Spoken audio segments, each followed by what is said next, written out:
Good morning, everybody. Welcome to Sunrise Stroll and Chat. We're back in the same spot because I lost the wind cover for the microphone yesterday, so I figured I need to be responsible and try to find it, and so far I haven't. And there's lots of black olives, big ones, which are almost the same size and color as the windbreaker for the microphone, so I'm stuck there, haven't found it yet, still looking. So, you see how quiet it is now? Do you hear how quiet it is?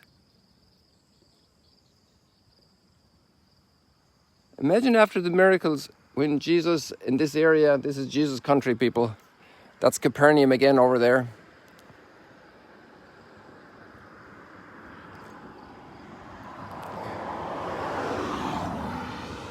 We're at the foot of the Mount of Beatitudes.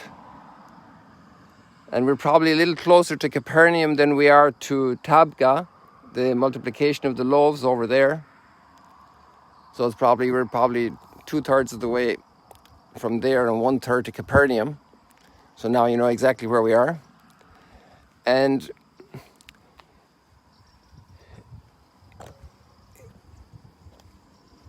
all the miracles Jesus did here, the multiplication of the loaves and so many others. And then he sent the disciples away in the boats. And then the next thing he did was he went up the mountain to pray in quiet.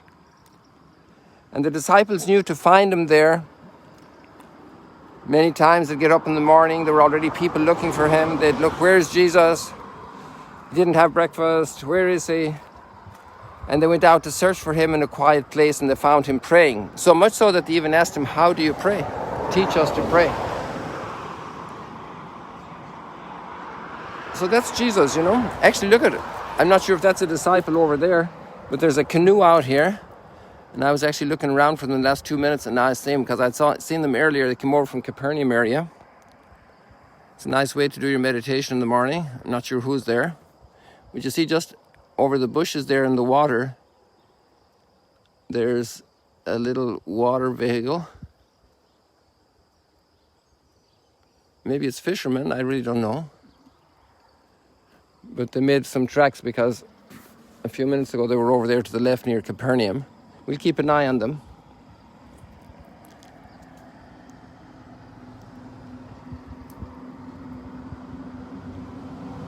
Now they're hidden behind that bush.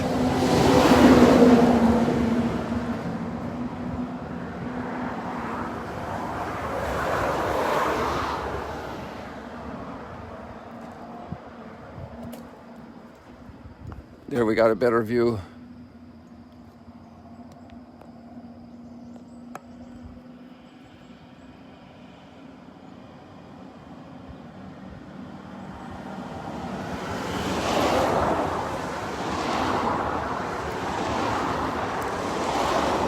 But the big message for me this morning, for a couple of reasons, is we have all this noise from the traffic. And actually, 3/4 of an hour ago, it was so quiet here. And every 2 minutes or so, or 3 minutes, a vehicle passed by. But now it's 3 or 4 vehicles together every minute, or even more frequently. Can't even hear myself talking sometimes because of the level of noise. And thinking about Jesus as he was working here in his mission, and the time he took for quiet.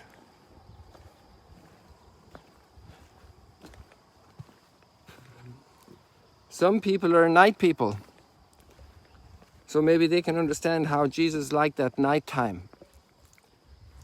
And I know that many monks and religious orders, they have the practice of a lot of night prayer, night vigils. I'm not a night person, people. If I don't take care of my sleep, I don't operate well during the daytime. My efficiency is way down.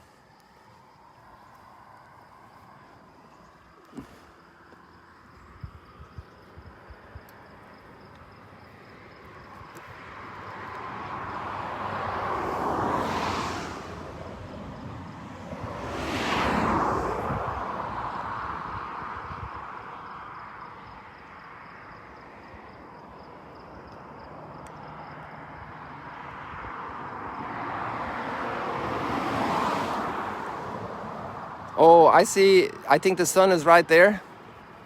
Let me stand you up. There's definitely red sunlight. Just let me get you more detail there. I'm going to open up the tripod here.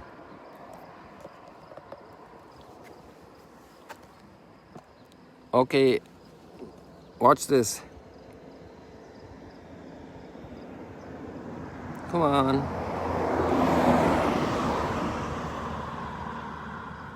There we are.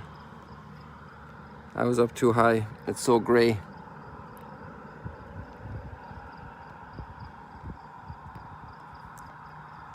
A lot of haze. It's still quite warm here every day, although it's not as hard as it was last week and the week before. And we're grateful for that.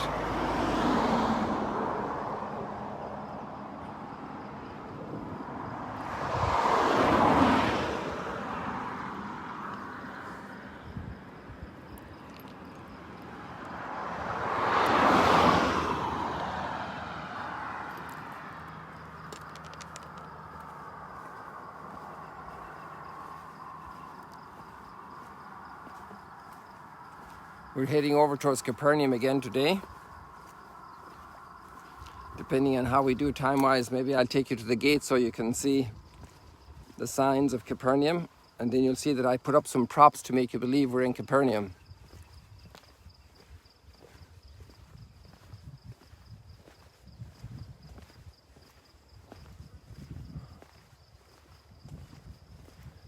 But imagine no trucks, no cars, no phones, and Jesus here in the quiet, speaking with his Father. The eternal Word made flesh.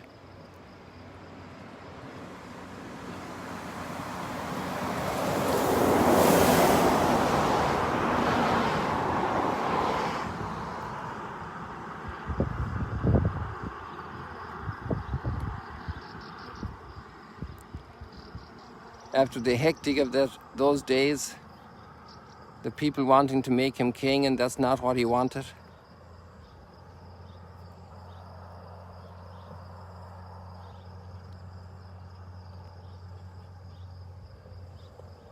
He knew the Father had a different plan for the salvation of humanity. I often heard an expression, salvation doesn't come on Air Force One. Now, I don't want to make light of the responsibility that the political leadership has.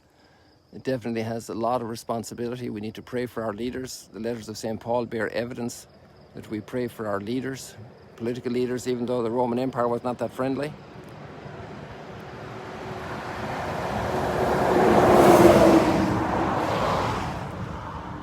How else are we going to influence our leaders? But how else are we going to get our act together also if we don't pray?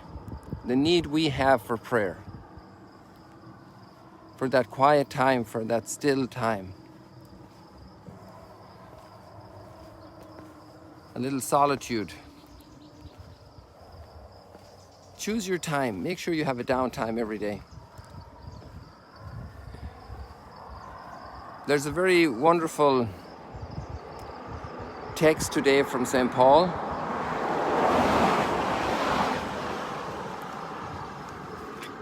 I'm going to pull it up for you here.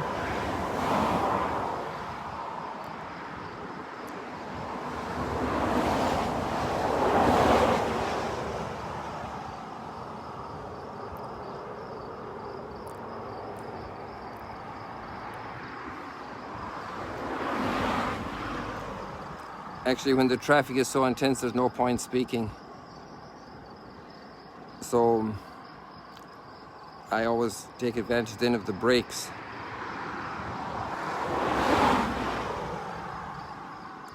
So the reading from Corinthians, we're on chapter 15 of 1 Corinthians. It's very, very interesting from a personal perspective what Paul is living in his heart. And I am the least of the apostles, not fit to be called an apostle, because I persecuted the church of God. But by the grace of God, I am what I am. By the grace of God, I am what I am.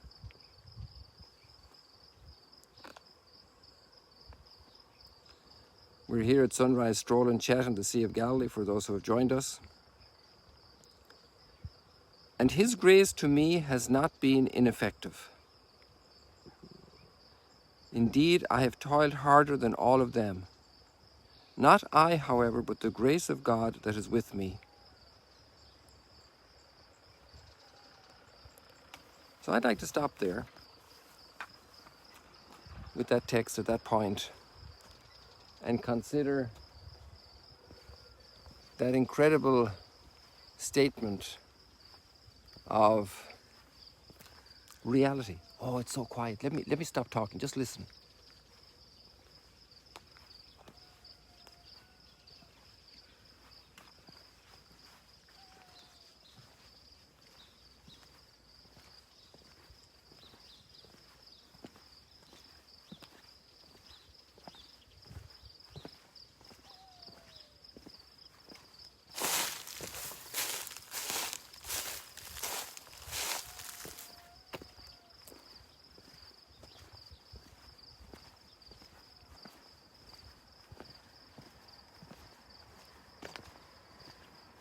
Imagine Jesus' quiet time in the morning.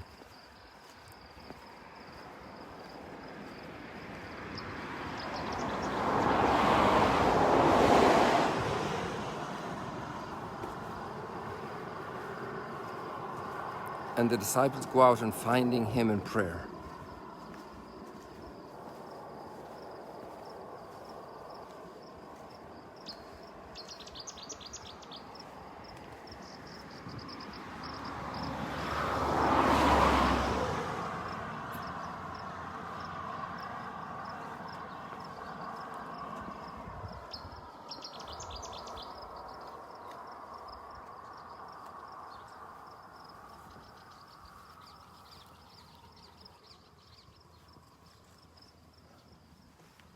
See, all the olives are in the ground here.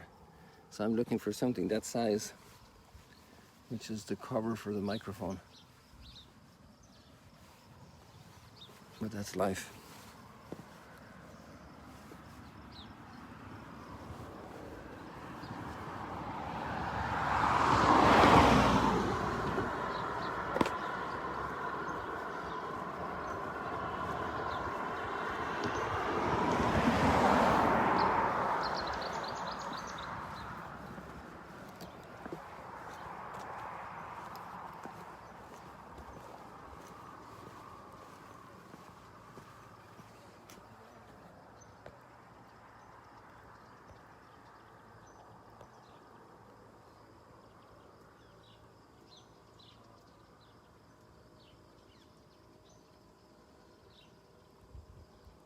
That's so beautiful on the water.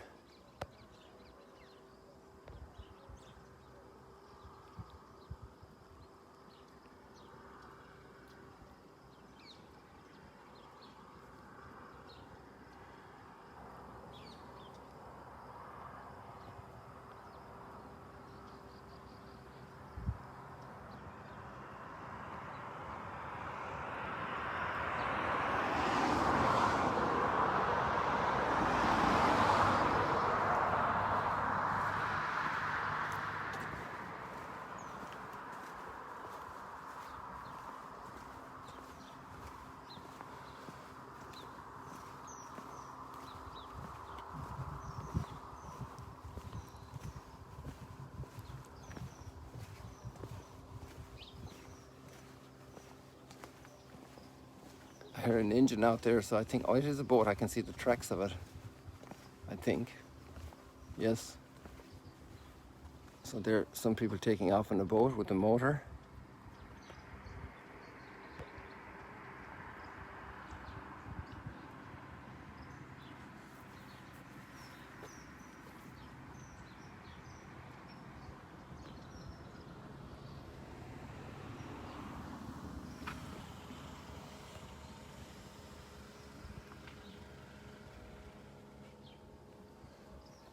They need to stop the car. They should be on Sunrise Stroll and Chat.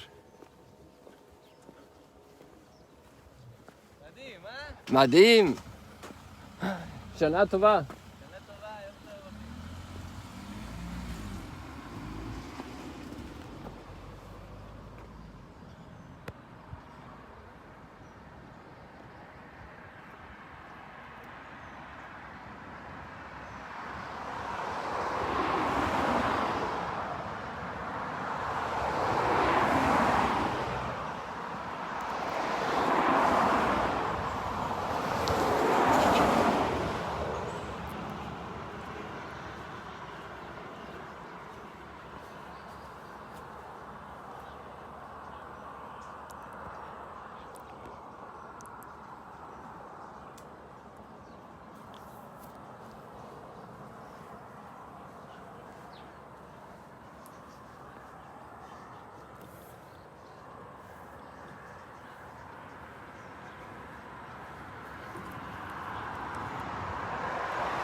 So this is the Sea of Galilee, and there's that guy going out there in his boat along the light of the light and the line of the light.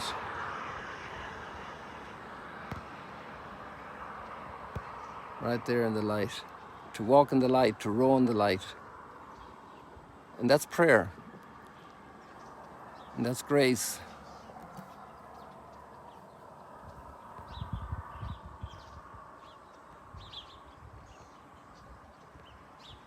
To have our quiet spot. We're never alone.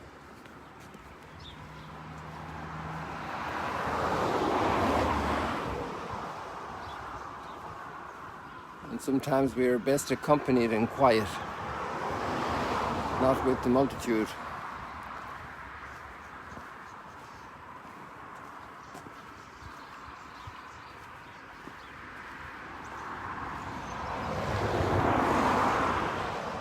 Interesting, this tree has lost all its leaves and it has all its fruit.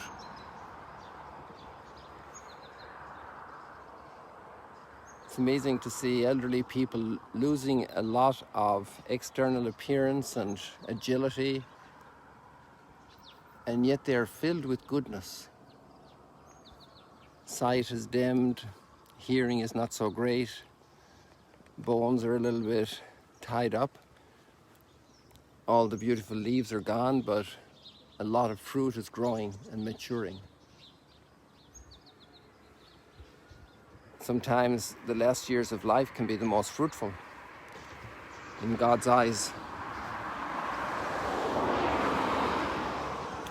And how powerful prayer is there. And many times older people have a lot of quiet, sometimes a lot of loneliness.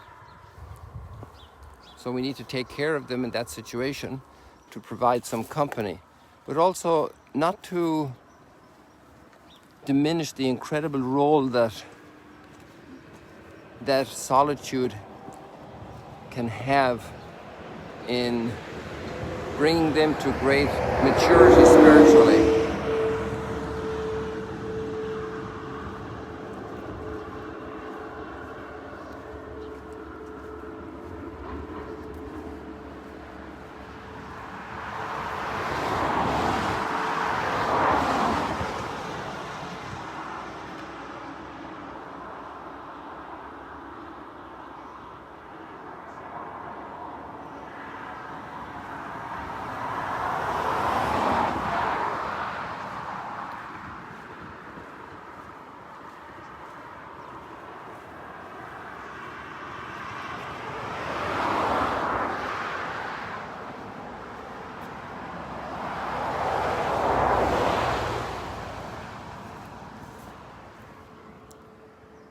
Look at this tree here with all these beautiful flowers.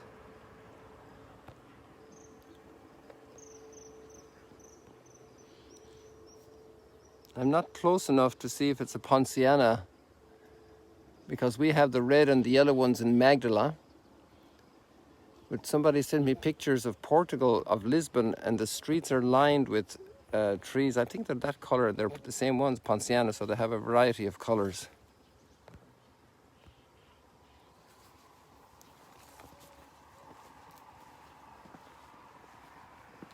I think I'm going to be missing, if I keep walking, and I will walk to the gates of Capernaum, I think. So we might, I'm not sure how much water we'll see. Golden water from the sunrise, but take your last screenshot there. Because we have a lot of hedge now, and the vegetation will be higher. So we won't be able to get the reflection on the water.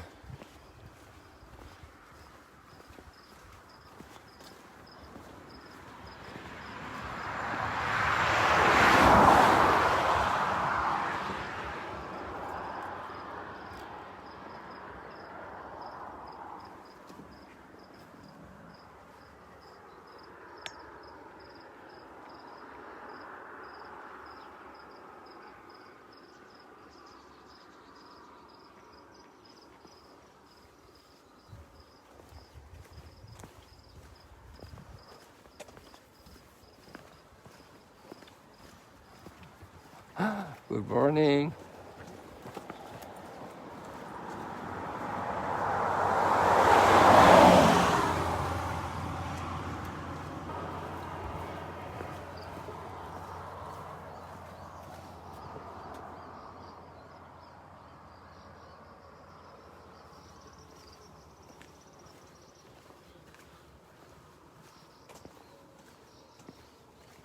We're pretty close to the water here, but now the angle doesn't help. People are camping out here. There were more tents yesterday. So tomorrow is New Year's, celebration of New Year's for the Jewish people.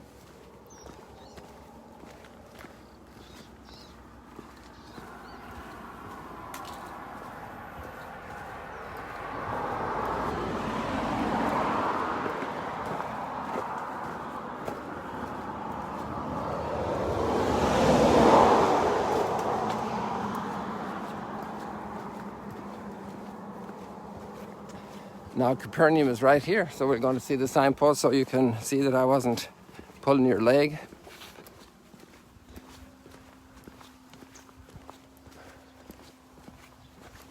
Once I walked over here from Mount of Beatitudes and I came out about here. The Mount of Beatitudes is right up there, at the very top there. You might get another glimpse of it at another moment. And I did it in about 20 minutes. So just giving you an idea of the spaces. So here there's a sign for Tiberias and Catherine on the Route 87. And look what we have here, Capernaum. Kafar Nahum.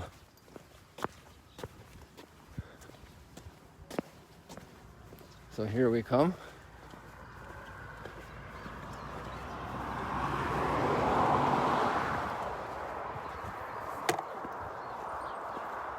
Good, we have enough time to get to the gate still.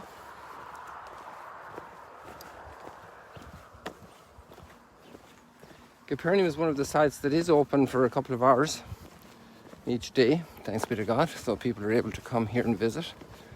Such a famous site, such a beautiful site. Here there's a synagogue, a very beautiful synagogue from the Byzantine period. But underneath it, the understanding is there's an earlier one. And by the way, I have some news for you. Yesterday we had an incredible visit from Rena Talgam. And she's the lady who's writing the book about Magdala. And especially the book is going to be centered on the Magdala stone, and all the rest of the discovery will be around that as context. This is where I parked. So she brought some friends, some academics, and they were visiting in Magdala. And she has finished the book from her role as writing it, and now it has to be processed for printing. So hopefully it's getting closer to get this book, which is very, very important. And she was telling me a little piece of news that's fascinating. Most of you, I think, know about the Magdala stone in the center of the synagogue on the floor. And if you don't know about it, just check the website magdala.org. And I've shown it to you sometime in the stroll and chat, and we'll have time to do that this coming week, God willing, when we're in lockdown. So we have lockdown because of the corona epidemic. Had a big outburst here, and the authorities felt that during the Jewish festivities for New Year, all the socializing would not be a great idea regarding that. So its meeting is curtailed, and restaurants are closed, and guest houses are closed. So we're closed down, and we had a lot of people booked. We had a very full house for these festivities, so it's a big loss of work for all of our employees, and it's obviously a cause of sadness. But that's part of the deal here. You know, the whole world is affected by this corona pandemic. But we hope that life will bloom again. And maybe it will bloom like it does in winter. Not bloom, but the roots get stronger under the ground during the winter snows and frozen earth. So we pray for that for humanity. So here we are at the entrance to Capernaum with all these incredibly beautiful flowers. And down here at the end, we have that first century synagogue and the house of Peter.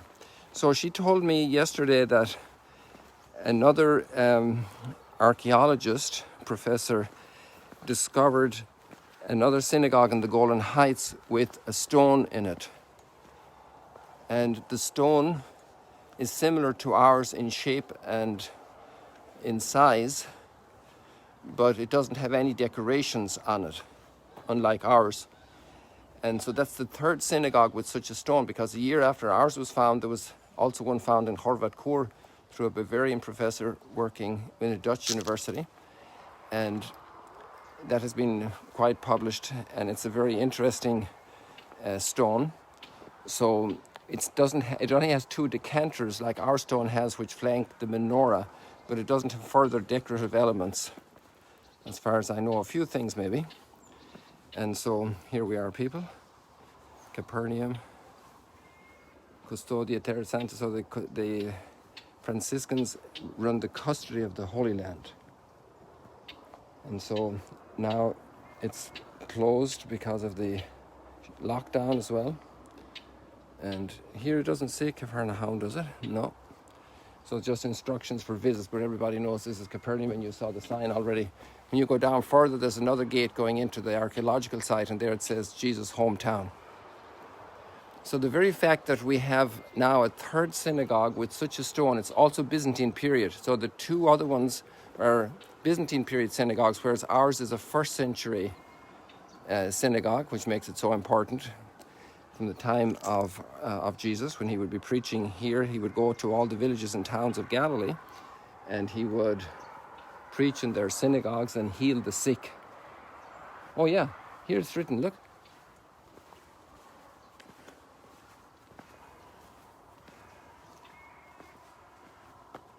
Look at that. Capharnaum. There are different spellings, different pronunciations. The word in Hebrew, kafar, is a village. And there are theories of Naum, if it's Nahum or if it's Naim. It's a beautiful place, pleasant views. So people, I think my time is done.